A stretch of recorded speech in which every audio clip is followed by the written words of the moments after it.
Today I'm going to show you how to take a few vegetables and make something your whole family's going to love. My grandmother used to make stuff like this all the time, and I used to go crazy for it as a kid. And I don't know if it was her way, her sneaky way of getting us to eat more vegetables, or just trying to make the most of what little we had.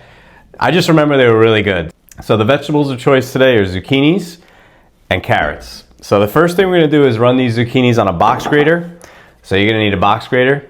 And I also have a rag here, and the reason I have a rag here is because the zucchini have a lot of vegetation water.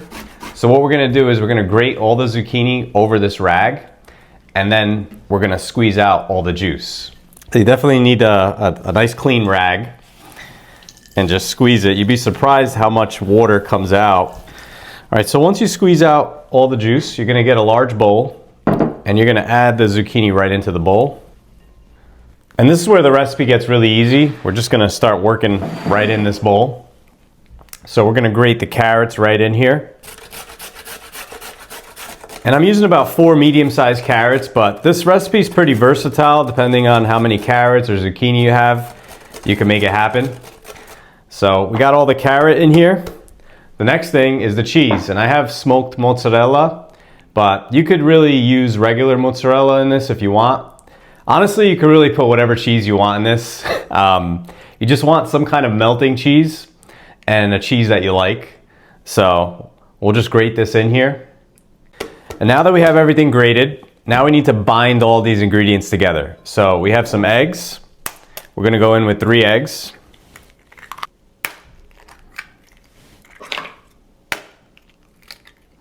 Some flour, a little salt, and pepper. So now all we got to do is mix it up. And it takes a few minutes to really mix this up to get everything mixed nicely. And you can see here, you want to look for kind of like a wet consistency, but not too wet.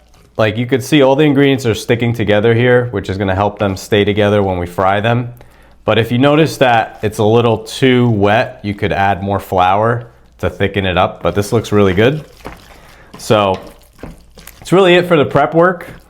We're gonna fry these up. And what I like about this recipe is that if you want, you can actually prep this beforehand, put it in the fridge, and then fry them up later, especially if you're having guests come over for a party or something. These are like a great little snack.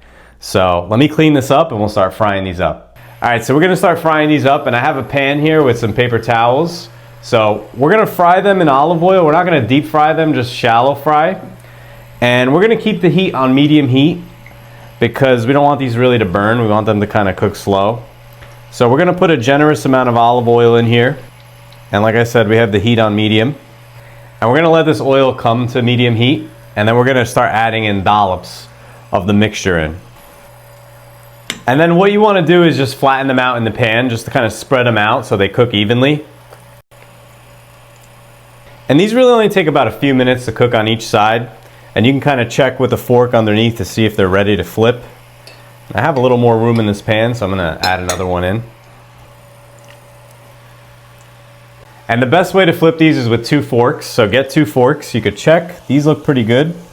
You could kind of peek under here to see how they're looking, and these look like they're ready to flip. So we're gonna flip them. And as you can see, these look pretty good. They have a nice golden color.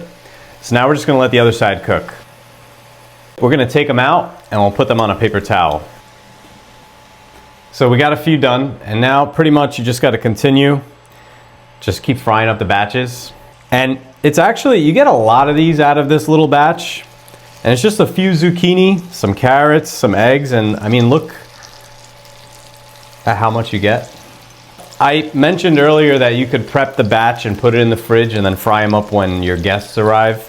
So I would say these taste great hot, but they do taste good at room temperature. So if you wanted to, you could fry these up obviously ahead of time and let them sit out. And today I would look at these like a snack, but back in the day, like these were more of like a meal. You know, you'd have these on the table, some bread, and you just kind of make a meal out of it. And once you got these all on a paper towel, that's really it. You could put them on a serving dish, and you know, you don't even need a dipping sauce for these. They're good as is. They taste great, especially that smoked mozzarella cheese that really comes through in these. So they're perfect as is. And you can see here how crispy they are They're crispy on the outside and they're really soft on the inside.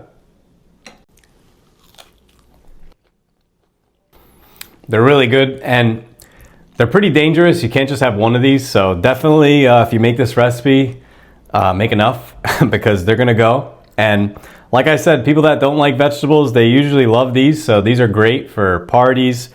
And it's crazy what you could do with just a few vegetables, you know, just take a few vegetables, throw them in a bowl, couple ingredients, and you make something like, that's what in my opinion, I love these. My grandmother used to make them all the time and she made them a lot of different ways, different vegetables. So if you like these, let me know. I have some other recipes I'll share. This is definitely something new on the channel, so I'd love the feedback. And if you like this, I also have a caponata video linked right here. That one's really good. It's a Sicilian classic, but these are great. I'm telling you, don't sleep on these. Let me know how you like them in the comments. Don't forget to hit the bell, like, and subscribe.